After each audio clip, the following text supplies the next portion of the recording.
Holly, is there like a term or a moniker you feel comfortable giving yourself? You like urban farmer, or how do you describe this? I've just been calling myself a goat herd, which is kind of interesting because it also is the same name for the actual group of herd. It's fascinating, and that's just the name that's given to goat people, goat herd. It's fascinating, I think. They absolutely know I am of them. And they completely trust what I need to do to get them from one place to another or make decisions about certain things. They may struggle a tiny bit sometimes, and some will struggle a little bit more than others, but they completely know that I have their back. And I think that's an important thing for an animal that still has wild instincts, that they can trust us humans. This is the healing, to realize that life continues. There's still birth going on in the middle of this, and that we should watch it carefully. Most of us don't ever watch any of this stuff. And I think it's important to watch it, because you can see the natural rhythm of how this mother is training these kids to be comfortable outside.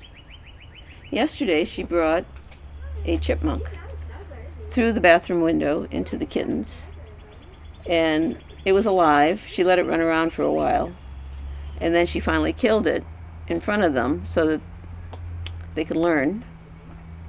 And the smell of the blood and the gut, and she ate parts of it first, and then she shared it with them, and they ate it. That's a natural process. And these cats couldn't be cats if the mother didn't teach them that, because eating just cat food isn't what it's supposed to be for an instinctual animal. Same thing with the goats. That's why I take them to pasture. They go to pasture so that their instincts can still be maintained and sustained, so that they don't lose who they are. Same with the cats. They need to be out. Animals need to be outside to have their instincts. So this is where she teaches them. I mean, it's an amazing thing,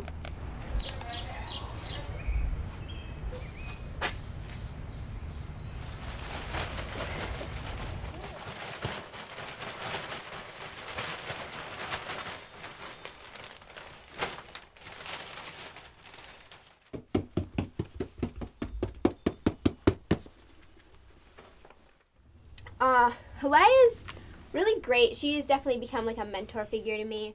I really appreciate her sort of different outlook on the world. It seems a little more foreign, I'd say, when you first start working here. It's definitely less in absolutes and more in like instinct and feelings and, sensing stuff. But I'd say as I've gotten to know her better and over the years, I definitely have started to think more like that, where I can tune into like how the animals are feeling, how I'm feeling, what the earth is trying to tell me. I sort of started to think more like a goat, which is sort of funny, but it definitely is true. After you've been here for a while, you're like, oh yeah, I know exactly what she's talking about. Like, I totally get that. Which, it's a great feeling. We as humans came from more of an animal world, more of a connected to nature sphere, and we sort of lost touch with that, and I think it's more about like reconnecting with the part of us that still is from the earth.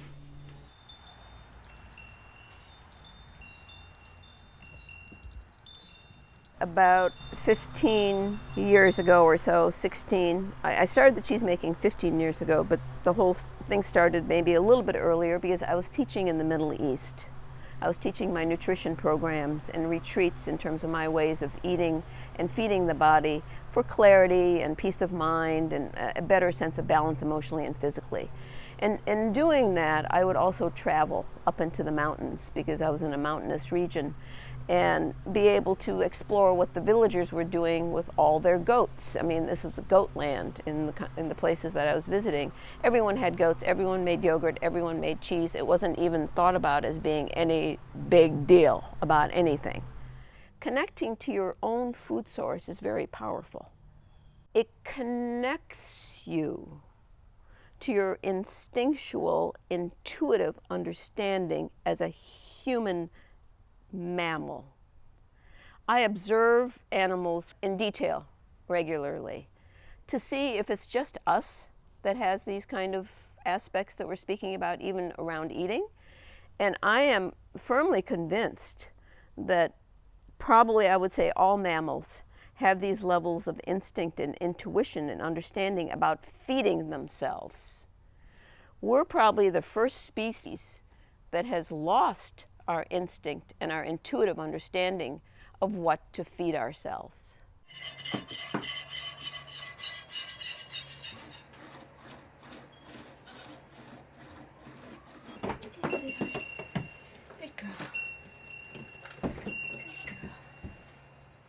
So I wanted to take it to a deeper process of creating my own protein, helping create my own protein without any death involved. I wanted only life involved. From that place of teaching it and connecting it to myself, I could take it to my clients and my students and my trainees.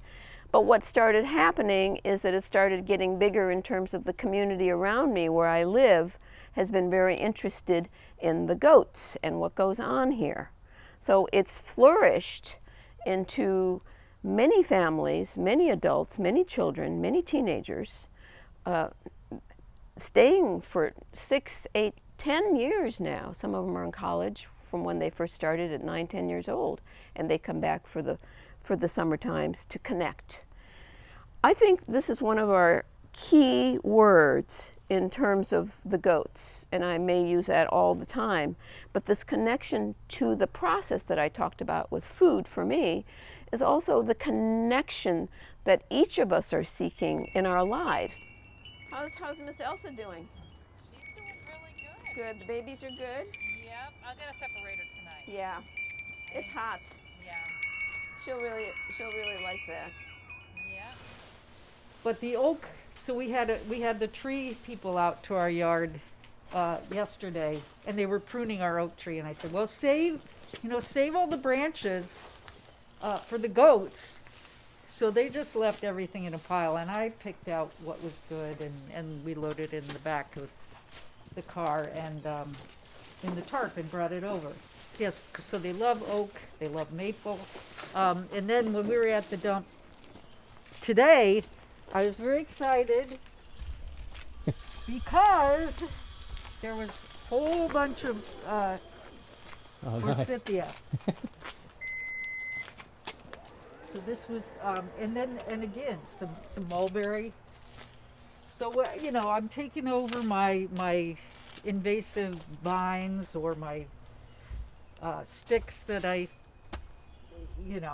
don't need anymore, and I'm finding good stuff.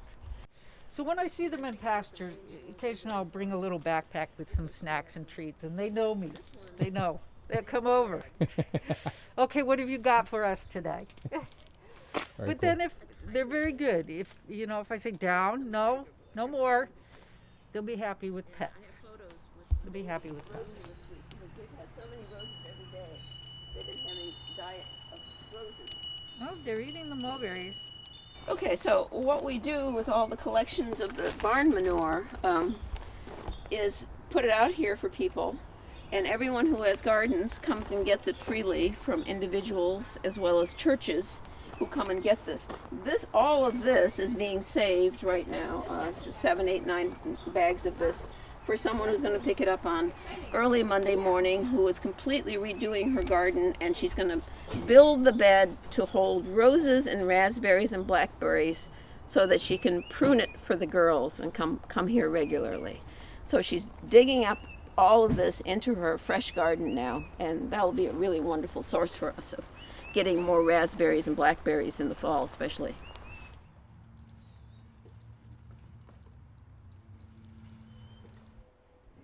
She has like a very specific system for everything. So there's always like a list of what has to be done, and I don't know exactly how to do it. And then we also learn a lot through that. She also usually takes moments to like teach us about the goats and things, and then we take moments also to relax with the goats, and it's a mixture of those three things, sort of. I think that being here and just practicing being outside and working with your hands is sort of a means of stress management, so that's really nice.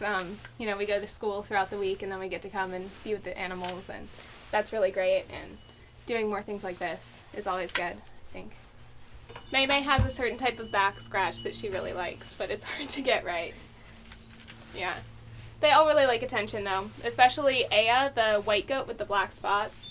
She'll kick you for attention. She'll, like, paw at you with her hooves until you pet her. Yeah, it's funny.